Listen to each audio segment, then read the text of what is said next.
Izay ny amin'ny fankalazana ny voalohan'ny volana Novambra fandriambava kosa eo amin'ny tontolo ny trangam-piarahamonina. Olona telo no naratra tetsy amin'ny fidinana Tamora ny sabotsy lasa teo vokatry ny fahatapan'ny isatrana fiara tsy mataho-dalana ka ny afara tany anaty antsana rehefa avy ny faoka tambo. Ny namana Luc Raoirarsieny no mitatra antsika izay vaovao izay.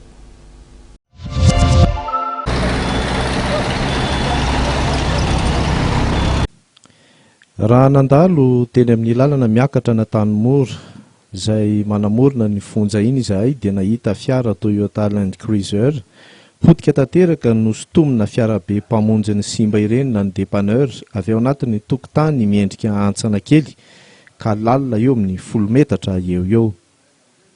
Dia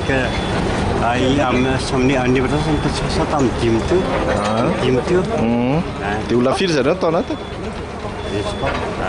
Kely vehivavy anankiroa ny hitako aloha conducteur anankiray.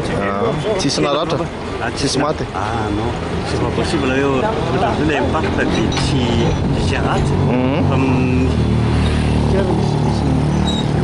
misy raha. D'accord. Inona olona tonga zareo? Tsy niresaka? Manque Los enfreins. Satria za mieritreritry hoe misy tonga dia nanao coup de volant dia tonga dia miala dia nanao coup de volant dia nanao planche problemana frein sy Rehefa tafakatra teo amin'ny arabe ilay fiara simba dia nanapa-kevitra ireo mpikirakira fiara na mécanicien fa ho velomina ny milina na ny moteur dia entina mamonjy toerana fanambarana azy ilay fiara na tehirizina ny an-trano aloha.